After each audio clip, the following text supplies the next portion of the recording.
Call the member for Bancroft. Thank you, Speaker. It's a pleasure to rise to talk on this motion. But what I've heard so far from the LNP is just simple boasting, plain and hollow, very hollow boasting.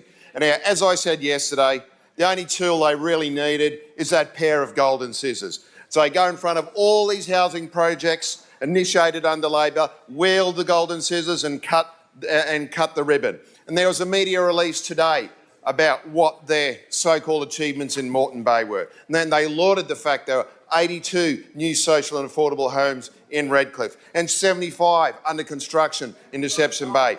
But these projects could only have been initiated under Labor. These are Labor projects, and all they're doing in my area is turning up with this pair of golden scissors.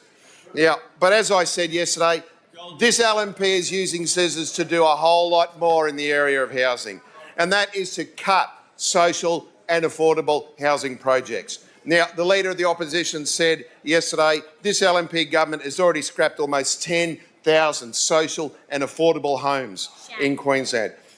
At Kurilpa, 4,800 affordable homes have been axed. At Wollongabba, 3,200 affordable homes have been cut, and at the Vizzy site, 800 homes have been scrapped. These were homes in the pipeline, and they are gone, and thousands more are likely on the chopping block. And as we just heard the member for Woodridge said, these are places that house teachers and doctors and nurses. And speaking of teachers, I just got a message from one teacher. Tell them the teachers hate them, and nearly everyone I know is telling them to stick it. So don't annoy them anymore by cutting more affordable housing. Now, the Deputy Premier doesn't want to talk about these cuts. He wants to say they're delivering for Queensland with the Residential Activation Fund. But the truth is, as we've heard, this fund has not delivered one single home. It will take years to build this infrastructure. It'll take years after that to build these housing developments, and this will be right in the middle of an Olympic building period.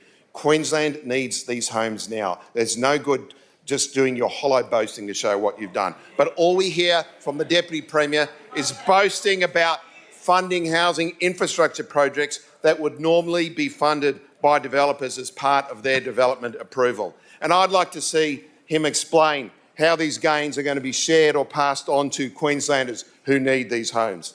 As I said, the LNP have got the scissors out and they're cutting affordable housing projects in their own backyard, and we've heard a lot about that.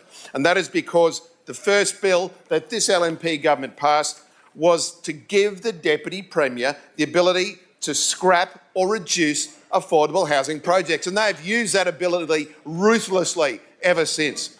And they have also cut the policy of buying hotels and unused aged care facilities to help out vulnerable Queenslanders. And they have cut any requirements for developers to make them build those social and affordable homes. So in delivering social and affordable homes, the LNP here is clearly failing. But in delivering a response to homelessness, can I point out the LNP are really failing at this. And we've heard the member for Bundaberg talk briefly on this. What I've seen in my area here is through the LNP, they push people out of the parks and hotels and back into backyards and the bush. They've made it harder to qualify for social housing, and they've made it harder to get crisis accommodation. The new eligibility criteria brought in by this government is pushing people out of hotels, back into tents, back into backyards. The criteria states if a person doesn't engage with a housing provider or breaches accommodation rules or behaves inappropriately or refuses a reasonable offer, they're out. Their emergency assistance can be ended. And what we've seen that this criteria means in real life is that I've been talking to so many people who've been kicked out what I believe is an unfairly application of this criteria. Many people, they've got complicated lives, they've undergone trauma.